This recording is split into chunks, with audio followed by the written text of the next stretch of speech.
Orang yang cuman mental bilang bubarin DPR, itulah orang tolol sedunia. Anggota DPR itu tadinya pengemis.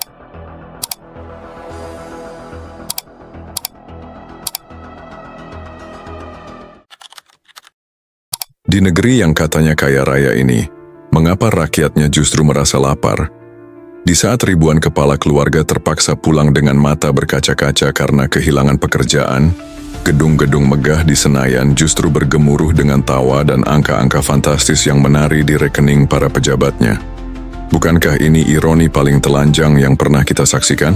Di tengah hiruk-pikuk kehidupan sehari-hari, kita sering lupa bahwa di balik gedung-gedung tinggi dan jalan-jalan yang ramai, ada ribuan bahkan jutaan orang yang diam-diam sedang berjuang melawan kenyataan pahit bernama pemutusan hubungan kerja yang datang tanpa permisi, memutus rantai harapan dan memaksa mereka merelakan pekerjaan yang selama ini menjadi penopang keluarga mereka.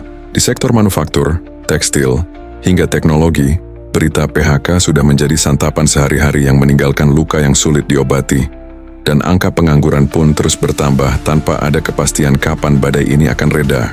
Di balik pintu rumah-rumah sederhana, ada ayah yang bingung bagaimana membawa pulang nasi untuk anak-anaknya. Ada ibu yang menyembunyikan air mata sambil menghitung sisa uang belanja yang semakin tipis.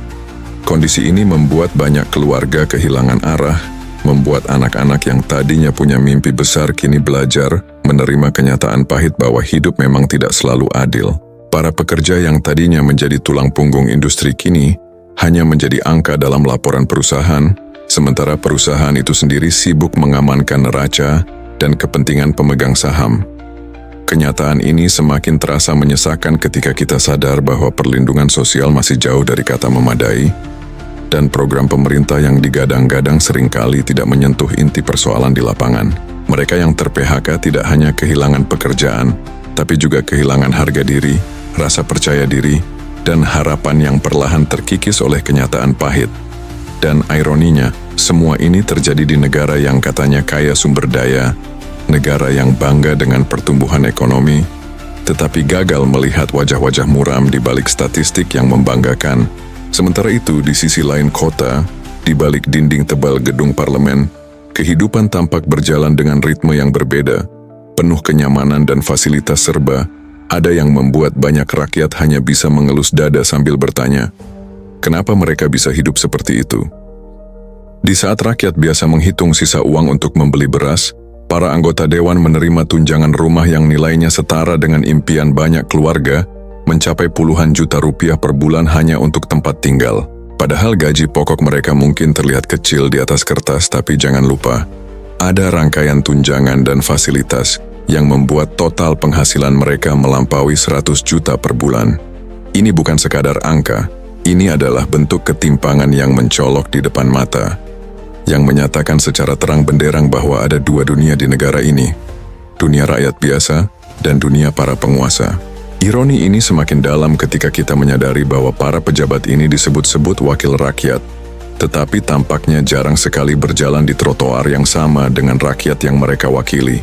Mereka duduk di kursi empuk, bersidang dengan pendingin ruangan, berbicara tentang kebijakan, sementara di luar sana rakyat yang kehilangan pekerjaan hanya bisa memandang dari jauh, berharap ada secercah kepedulian yang nyata.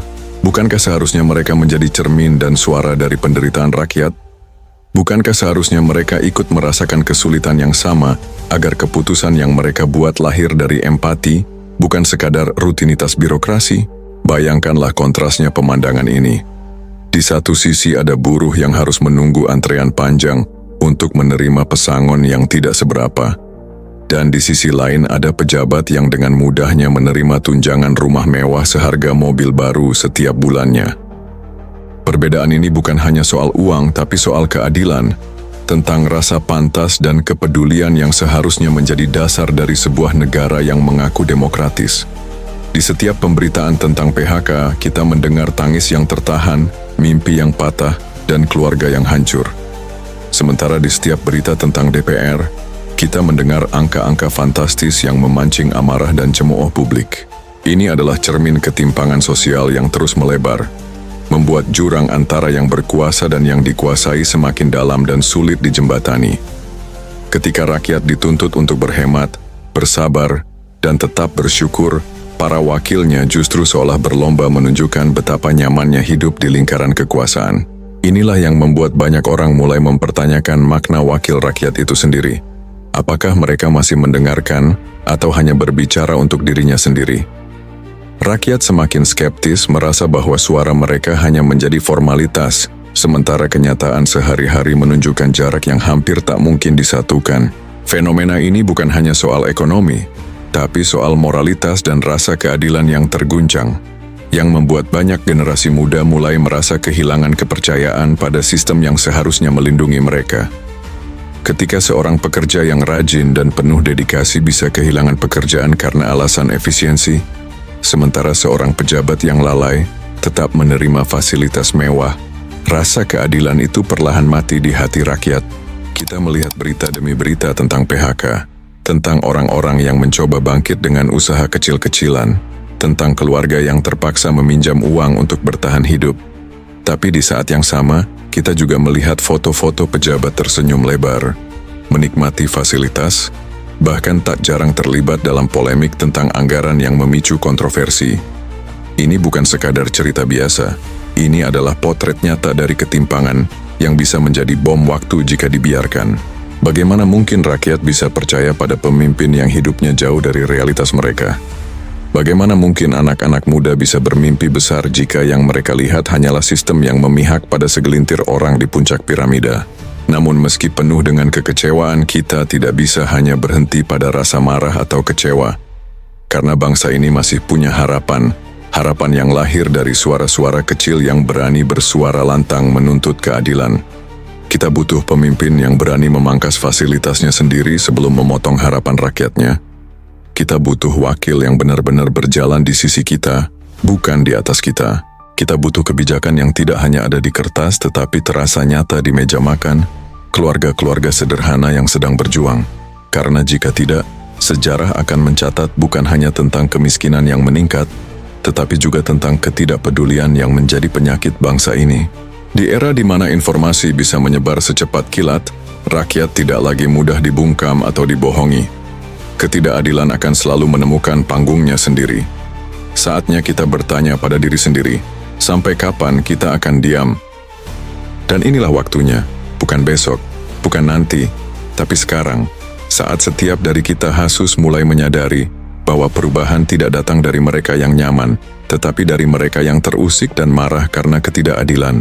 Jangan biarkan kisah PHK massal hanya menjadi berita lewat yang kita baca tanpa rasa. Dan jangan biarkan tunjangan fantastis para pejabat hanya menjadi bahan gosip tanpa aksi. Mulailah dengan hal kecil, bicarakan, bagikan, soroti, dan jangan lelah mengingatkan bahwa wakil rakyat itu ada karena rakyat, bukan karena istana. Jadikan media sosialmu sebagai panggung, jadikan suaramu sebagai senjata, dan jadikan setiap pilihanmu sebagai bentuk protes pada ketimpangan yang ada. Karena jika kita semua bersuara, sekecil apapun, gema itu akan sampai ke ruang-ruang rapat di Senayan. Dan percayalah, suara yang paling ditakuti oleh mereka yang nyaman adalah suara rakyat yang bersatu, suara yang lahir dari luka, tapi menolak untuk diam. Jika kalian suka dengan video ini, jangan lupa subscribe dan sebarkan video ini, agar semakin banyak orang yang sadar jika kita semua tidak sendiri.